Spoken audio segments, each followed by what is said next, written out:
Mesdames et messieurs, bonjour. Bonjour à toutes, bonjour à tous. Écoutez, bienvenue. Nous sommes ici au 114 avenue des Champs-Élysées au Gloss Club. Gloss Club, oui, en français ça donne Gloss Club et c'est à Paris. Paris, on est dans le 8e arrondissement. Écoutez, en plein cœur des Champs-Élysées. J'ai le privilège, l'honneur et l'inénarrable plaisir de recevoir aujourd'hui Laure Courtelmont. Alors, si ce nom ne vous dit absolument rien, je pense que dans quelques instants, ce nom va vous parler. Et d'ailleurs, ce nom va nous parler, parce qu'elle va nous parler maintenant. Laure, bonjour Laure, comment ça va? Ça va bien, et toi? Alors Laure, il va falloir pousser la voix juste un petit peu plus, hein. Ok? Pousser la voix un petit peu plus, comment vas-tu? Bah écoute, ça va très bien. Écoute, moi comme ça, j'ai envie de dire hyper bon feeling. Alors forcément facile, un mec, une nana, hyper bon feeling. Mais là, je le sens vraiment bien. Ben, moi aussi, alors allons-y. Alors allons-y. Première question, Courtelmont. Alors tu m'as dit tout à l'heure, ce long nom là, inventeuse du ragajam, Laure Courtelmont. On se dit c'est pas vrai, non mais en vrai c'est qui? Et alors non, effectivement, on a une nana, une blonde qui ferait mannequin facilement. Je ne te lance pas des fleurs, mais je le pense très sincèrement. Et on se dit pas que là, enfin, quand on voit tes vidéos et qu'on te voit là, on se dit mais waouh. Ben, c'est le mystère de ma vie, donc je te remercie de confirmer le mystère. Non, ouais, un très long nom que j'ai jamais voulu changer parce que je m'assume exactement comme je suis. Dieu m'a donné ce nom, je l'assume, je le garde. Et je crois que c'est pas en esquivant qui on est qu'on peut facilement se trouver dans la vie. Donc voilà, je m'appelle Laure Courtelmont et c'est tout. On va pas mettre du style ou du swag dans un nom si c'est pas le mien. Je pense que la première chose de l'identité c'est son nom, c'est le mien et je le porte et je le garde. Et après, pour revenir sur ce que tu me dis sur le mystère, c'est sûr, hein, c'est... Je peux même pas expliquer parce que je pense que c'est cette danse-là qui m'a choisie et non pas moi qui l'ai choisie. Et si je pousse un peu plus loin, je dirais que c'est ma première langue avant le français, c'est la danse. Et si je peux pas m'exprimer artistiquement et corporellement, je meurs, c'est comme si on m'amputait. Maintenant, le pourquoi de cette danse, j'en sais rien. Ce que je sais, c'est que quand je danse, je suis vraiment moi, comme si j'ouvrais ma peau. Sans limite, sans éducation, vraiment moi, mon instinct, ma personne, mes tripes qui parlent. Alors après, il y en a qui disent que c'est des ancêtres, il y en a qui disent que ce sont des esprits, il y en a qui disent que... plein d'explications sur ce mystère, mais je le garde en mystère et je suis très heureuse de vivre avec. Alors, en quelques instants, tu nous as balancé 4 ou 5 trucs, mais des trucs de fou, mais d'une puissance. Alors, tu me dis, là, tu nous dis, bon, quand tu danses, c'est toi, c'est comme si tu ouvrais ta peau. Alors explique-moi, va un peu plus profondément. Si vous ne savez pas ce que c'est, on va vous passer quelques extraits de danse de Laure, vous allez comprendre. Explique-moi ce principe-là, parce que j'ai pas envie de faire une interview un peu convenue. J'ai envie qu'on aille au... Toi, t'es qui, Laure? Moi, je suis qui? Moi, je suis une petite fille des banlieues qui a grandi... Toulouse? Non, je suis née à Toulouse, mais j'ai grandi en banlieue parisienne. En fait, à partir de 6 mois, je crois, mes parents ont déménagé et on est revenu en région parisienne. Donc moi, je suis du 91. Où ça exactement? Évry. Et voilà, et donc j'ai fait mes études là, j'ai grandi là et j'ai toujours été... je pense être le produit de mon pays. Je suis très très fière d'être française d'ailleurs, parce que j'ai pu grandir au milieu de gens différents, de religions différentes, de couleurs de peau différentes, d'expressions artistiques, culturelles différentes, de sensibilités différentes. Et donc j'ai l'impression d'être complètement ouverte à ça, c'est pour ça que je parle de ma peau. Et j'ai reçu plein de choses et je me suis exprimée autour de tout ça. Donc je suis très fière d'être française. Mais pourtant, nul n'est prophète en son pays. Laure, comment ça se fait que tu sois internationalement connue et qu'ici, en France, on te connaît si peu? Le monde de la danse, c'est un monde dans le monde, en fait. On vit, on se connaît tous, il y a toute une hiérarchie, il y a toute une organisation dans ce monde de la danse qui est super codifiée, surtout le monde de la street dance. Et c'est vrai qu'on... Non, stop, ces guillemets là, c'est quoi ces guillemets là? Parce que la street dance englobe plusieurs danses et j'intègre la dancehall parce que c'est une danse de rue. D'accord. Je l'intègre à ce monde-là. C'est vrai qu'en plus, à l'intérieur de ce monde de la danse, tu as d'autres mondes. Tu as le monde du moderne contemporain, tu as le monde du ballet et puis tu as le monde de la danse urbaine. Donc ces mondes-là, ils cohabitent très très peu, un petit peu entre la danse urbaine et le contemporain, mais bon, le ballet, on n'a pas de contact, on se regarde un peu comme ça. Donc c'est vrai que c'est déjà, je pense qu'il faut gravir les échelons dans son petit monde, avec ses pairs. Puis après, si on peut sortir de cette sphère, c'est super. Alors tu dis c'est le Raga Jam qui t'a choisi. Non, C'est la Dance Hall qui t'a choisi. Alors on va venir au Raga Jam après. Mais alors, la Dance Hall qui t'a choisi, Sean Paul. Voilà, mais avant Sean Paul à moi, hein. C'était l'époque, j'ai découvert cette musique en 93. Donc j'étais toute petite et j'ai découvert cette musique et j'ai su parce que je l'attendais en fait. J'essayais de m'exprimer sur du hip-hop, mais c'était pas tout à fait ça. Oui, parce qu'à l'époque, il n'y avait pas beaucoup de... Il n'y avait rien, il n'y avait pas de cours. Il n'y avait pas tout ce qu'on a en ce moment. Il n'y avait pas Internet, il n'y avait pas tout ça, hein, donc il a fallu aller fouiner au fin fond de ces tripes pour comprendre. Mais ils t'ont dit quoi tes parents? Non mais c'était le choc, c'est-à-dire que personne n'a compris. En plus je viens d'une famille où il n'y a aucun artiste, ni peintre, ni écrivain, ni rien. Ah, je comprends l'histoire des esprits et tout ça. Je pense que ma maman est très artiste en elle, mais bon, elle a fait des choix dans sa vie et je la remercie d'ailleurs parce que ses choix étaient nous. Et elle a donc enfoui des choses et je me dois donc de justement moi exprimer tout ce qu'elle a peut-être pas pu exprimer. Mais comment elle le voit là? Comment elle te... Elle est épatée, elle adore, elle vit à travers ça, elle s'abreuve de ça, elle adore. Et alors tu lui donnes des cours de danse ou pas? Non, la pauvre, non, elle aime bien venir voir, elle adore l'énergie que ça dégage et l'esprit surtout dans lequel on fait ça. Des frangins? J'ai un grand frère et une petite sœur. Donc le grand frère, ça a été un vrai combat parce que il y a 15 ans, la danse n'était pas reconnue comme elle est reconnue aujourd'hui. C'était pas un métier. Aujourd'hui encore, c'est encore dur en France. Mais bon, c'était certainement pas un métier. Une fille qui fait de la danse, c'est forcément quelqu'un qui n'a pas pu étudier, quelqu'un de bête, en plus blonde, donc toutes les associations sont là. Si, j'ai étudié, mais seulement mon choix était la danse. Donc j'ai jamais fait un autre métier que la danse parce que je me suis donné les règles de suivre mes rêves et d'aller au bout. Alors c'est évidemment la meilleure école de ma vie, ça a été la danse. Parce que c'est extrêmement difficile, une discipline, des heures et des heures de travail pour des minutes infimes de scène. Hyper exigeant. C'est hyper exigeant, donc ça a été une école extraordinaire.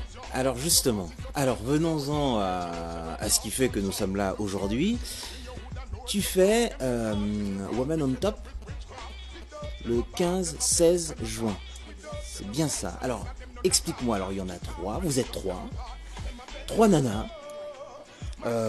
Pardonnez-moi, mais quand même 3 sacrées bombes atomiques. Et vous allez... Alors, qu'est-ce qui se passe aujourd'hui? C'est un camp, c'est un campus qui va se passer ce 15 et 16, c'est bien ça? C'est le 15 et 16 juin, ce sera la salle Wagram, qui est la première salle de bal de l'histoire de France. Donc tout est là pour rassembler les univers différents de la danse autour de la danse urbaine. C'est un événement où on a vraiment envie d'amener la danse à un autre niveau, de l'amener dans d'autres lieux et de le proposer d'une manière pédagogique, parce que la danse est une histoire. Chaque danse a son histoire, parce que chaque danse représente une culture. La danse africaine, c'est le cercle, c'est la famille, c'est la naissance, c'est la mort, c'est le mariage. Et donc en fait, pour moi, la danse a un vrai sens. C'est pas juste un assemblage de mouvements. C'est comme une peinture, c'est comme un livre. On s'en délecte, c'est quelque chose de profond. Et donc notre idée, c'était de joindre 3 femmes, parce que dans le monde de la danse urbaine, il n'y a pas beaucoup de femmes. Elle était là ma question aussi, c'est que c'est délibéré.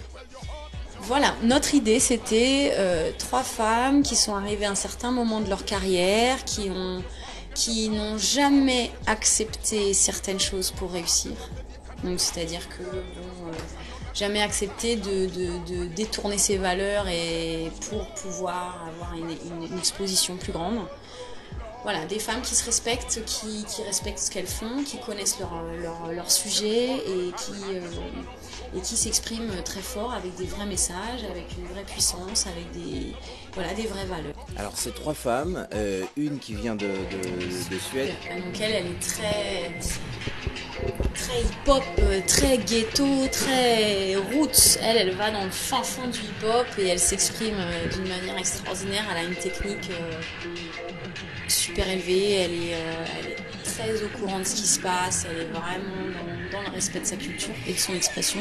Et Marielle Madrid, qui vient de San Diego, Los Angeles, parce qu'elle travaille beaucoup à Los Angeles, et qui elle est vraiment une chorégraphe qui mélange l'expression urbaine avec le contemporain moderne.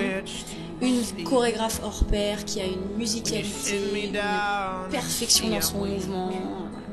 Et on va faire rencontrer ces trois mondes, ces trois expressions artistiques. Elle est pas en duo déjà avec son mari Keone, hein? Keone, excusez-moi, je le prononce à la française. Keone, sorry. D'accord. Donc voilà. Et non, elle viendra toute seule parce que là, l'idée, c'est vraiment de présenter trois univers féminins autour de la danse connotée masculine. Alors justement, connotée masculine. Alors tu as fait des pubs pour Nike. Tu as fait les pubs. Tu étais avec Reebok d'abord. Ensuite Nike, ça s'est terminé en 2007, c'est bien ça? Aujourd'hui, comment on décide un jour de se dire, voilà, moi Laure, je vais décider et je vais poser, j'ai décidé de mettre mon seau sur le Raga Jam. Comment tu brevettes ça à un moment donné? Parce qu'on se dit tout ça un jour, ouais, je peux mettre ça à mon nom, mais toi tu le fais. Ça s'est pas passé comme ça, c'est-à-dire je me suis pas levée le matin en me disant, c'est bon, je vais faire un... Non. Ce qui s'est passé, c'est qu'à l'époque, j'avais pas d'infos. J'avais pas d'internet, j'étais trop petite pour aller en Jamaïque, j'avais pas d'infos. Donc moi ce que je voulais c'était danser. Alors à l'école j'avais créé un club de danse, on poussait les tables dans les salles de musique et je donnais mes cours de danse. Et donc je recevais toutes les jeunes filles du collège et du lycée, des africaines, des maghrébines, et je donnais mes cours de la manière dont je le ressentais. Et je voyais je me suis beaucoup inspirée de leur façon de bouger, de leur expression aussi, sur ce que j'enseignais. Mais c'était vraiment... voilà, à l'instinct, au feeling, au truc. Et puis quand j'ai découvert cette musique, j'ai commencé à vraiment l'écouter. Mon seul professeur et mon seul vrai guide a été la musique. Donc les Chabarangs, les Patra, les Chakademus and the Players. Patra, oh c'est bon ça. Le nom qui revient.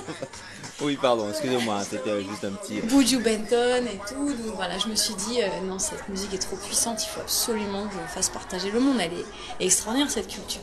Et donc j'ai, en écoutant la musique, exprimé mon intérieur. Et c'est pour ça que je l'ai appelé Raga Jam. Parce qu'à l'époque, quand on a reçu cette musique en Europe, ça s'appelait du ragamuffin. Donc j'ai pris mon raga et jam pour le mélange, pour permettre une ouverture. Je voulais surtout pas m'approprier une culture qui n'était pas la mienne. Parce qu'à partir du moment où on enseigne, on a une vraie responsabilité. Et donc je voulais par humilité prendre une distance vis-à-vis d'une culture qui n'était pas la mienne et pour laquelle j'avais encore fait aucun voyage. Voilà, c'était un rêve de petite fille. J'ai voulu créer le cours de danse de mes rêves.